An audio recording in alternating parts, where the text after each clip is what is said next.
'Tis I. Hey everyone, glad to see you back, glad to see you looking fresh. So with the Batman on the horizon and Peacemaker now with us, we have a lot of DC content to enjoy with the DC Cinematic Universe, or the DC Extended Universe as they call it, or as we call it, it's a mess.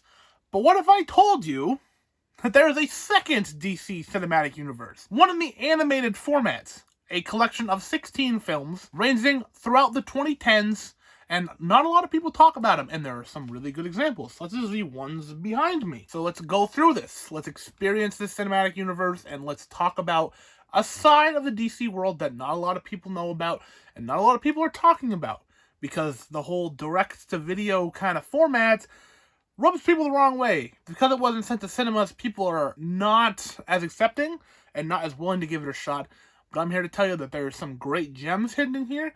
So let's go through the kind of trajectory of this franchise, where it started, where it went, where it ended. So let's start back in 2013 with Justice League: The Flashpoint Paradox. Now, the Flashpoint Paradox is one of the most famous Flash stories, if not the most famous Flash story of all time, about Barry Allen going back in time and messing with the DC timeline. Things go crazy, a war breaks out, it's crazy. This movie feels kind of detached from the rest of it, kind of like how The Incredible Hulk feels kind of detached from the rest of the MCU, even though this is more the Iron Man of the situation. So this film starts everything going forward, but like the voice cast isn't quite nailed yet, and the art style isn't perfect.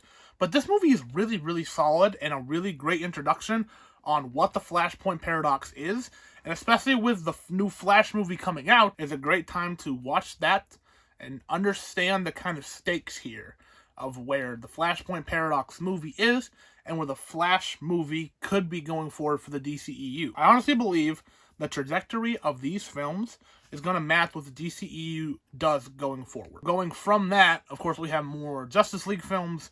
Justice League War is the next film after that. And of course, going from our starting point, we have to introduce the Justice League as a whole, and that's exactly what Justice League War does. It introduces us to a lot of interesting characters and brings the team together.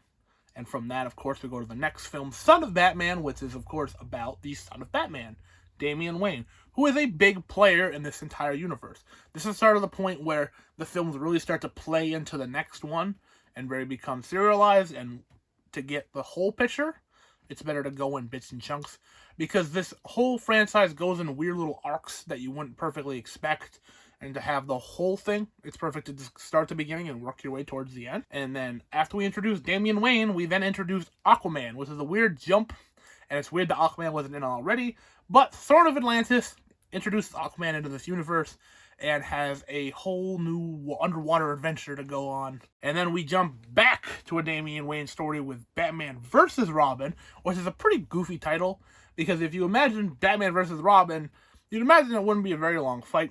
This movie is pretty good, though, and introduces a lot of what like Damian Wayne is about, really embellishes his character a lot more, which feeds into Batman Bad Blood, which has a lot more of the Bat family. Ending this kind of Damian Wayne story arc, we go to Justice League versus Teen Titans, which again is a weird title, because you'd imagine Teen Titans wouldn't really stand their own, and this movie, like a lot of versus movies, that's not the main point of it. There is a versus fight between the two titular hero teams, but that's not really what we're here for. I mean, that is what we're here for, but that's not really what we're going to get. But Damian Wayne joins the Teen Titans, and we're going from there. And then we go weird. This is where it starts to get crazy. Justice League Dark is about Justice League Dark, and it introduces some supernatural characters like Constantine and Zatanna and Darkman, and it's great. We get to see the more interesting side of the DC universe, which the in theater films the DCEU haven't touched into yet, and I hope they do, because I feel like that's really where DC can shine over Marvel, because Marvel's tapping into a lot of the weird kooky stuff too. So I feel like it's time for DC to go dark and weird, because it's there. The contents are there. This movie proves it. Going from Justice League Dark, we then take it back a little bit and go into one of my favorite films in this grouping, Teen Titans: The Judas Contract, which is one of the best Teen Titans stories going. You know, if you saw the show like I did, and you love the show like I did, you'll have seen what the Judas Contract is.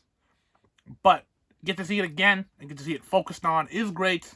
I absolutely love this movie. It does have its problems, but this movie's great. A really, really, really solid movie. It doesn't really add a lot to the overarching story, but it's just a really solid individual film in this entire grouping of stuff. And it goes off of the Justice League vs. Teen Titans movie, and it continues Damian Wayne arc in this. And then going from a Teen Titans story, we go to a Suicide Squad movie, which, one team to another, I prefer the Teen Titans a lot compared to the Suicide Squad, but they get to have their own film, and we get to really showcase some mainstays like Deadshot and Harley Quinn, and they get to be able to play a big part going forward in this franchise. And then, from there, we segment a lot for the main characters going forward into the big finale. The big finale is Justice League Dark Apocalypse War. The best movie here. There are 5 films that really build up to that point. There are the 2 Superman films, The Death of Superman, The Reign of the Supermen. Boom, boom. It's kind of like one big story. I think they even released them together at one point. There's one big overarching story. In between those 2, though, released Constantine City of Demons, which is a Constantine film, which, looking at this franchise from far back, you wouldn't imagine Constantine being a big player in this, because Constantine's been a character that's kind of been pushed to the wayside in modern DC mythology. He really is important. I cannot focus that enough. He's really important. This movie is really good, too. So it really shows him off, and it really, puts him up in a position of being, he's going to be a main character. Focus on him. This is really important. And then, of course, we have a Batman and a Wonder Woman film, and Batman Hush, which is one of the most famous Batman stories. I didn't even say that. Batman has so many famous stories, but the Hush storyline, if you don't know, this is a okay version of that. It doesn't really focus on that story that much. I mean, the comic version that much. It's clearly about Hush, but it tells it a little differently. And Wonder Woman Bloodlines, which is another Wonder Woman film. It's another pretty good Wonder Woman film. It feels weird that this is the one right before the big finale, but it is. It's not bad either. But then, of course, Justice League Dark Apocalypse War comes out, and it shows up literally every single movie in this group. Bar none, love this movie. If you remember back to my list of 2020's best films, it ranks very high. And no shame at all, this movie is great. Given better circumstances, more people would look more fondly back on this. But it is just straight up, surprisingly great. I went into it expecting, a nice little tie-up, a nice little, oh wow, a nice bow on this weird cinematic universe that no one talks about. Because now DC animated films are starting another animated universe, I suppose. But they could just be making a grouping of random DC stories, which is fine, because that's what they did for a lot of it. Because if you notice, a lot of other DC animated films aren't talked about when talking about the DCAMU, or the DC Animated Movie Universe, because they're not a part of it. One of my favorite, Batman Assault on Arkham, is more a tie-in to the Batman Arkham games than this universe. I thought for a while it was connected to this universe, but it's not. That movie's great on its own rights. Other films, Batman Ninja, clearly aren't the Batman anime. If you haven't seen that, give that a watch too. That's a wild movie. But this grouping of movies ties up very nicely. I look at it, and I think of it, and I'm like, wow, that movie exists. And it's surprisingly good. It came out in 2020, so if you know, the state of the world, obviously I wasn't in the best mindset. Even movies at that point had wore off. And I was just kind of in a bummer mood for a long time there. But then this one, brought me back, and it really, reinvigorated my love for film, and it brought back my love for comic book stories, and it just worked for me. And I still, to this day, have a picture of Superman from this movie as my Discord icon, just as a weird little, remembrance of how much I love this movie. And absolutely, it deserves the praise I'm giving it. Check it out, but not unless you've watched at least a couple of the other ones. You can watch this and enjoy it on its own merits, but it really works more if you've seen the whole thing. Now, obviously, me sitting here telling you, hey, go watch 15 movies before watching this one is a tall order, and I understand that. But if you want the most out of this, you should.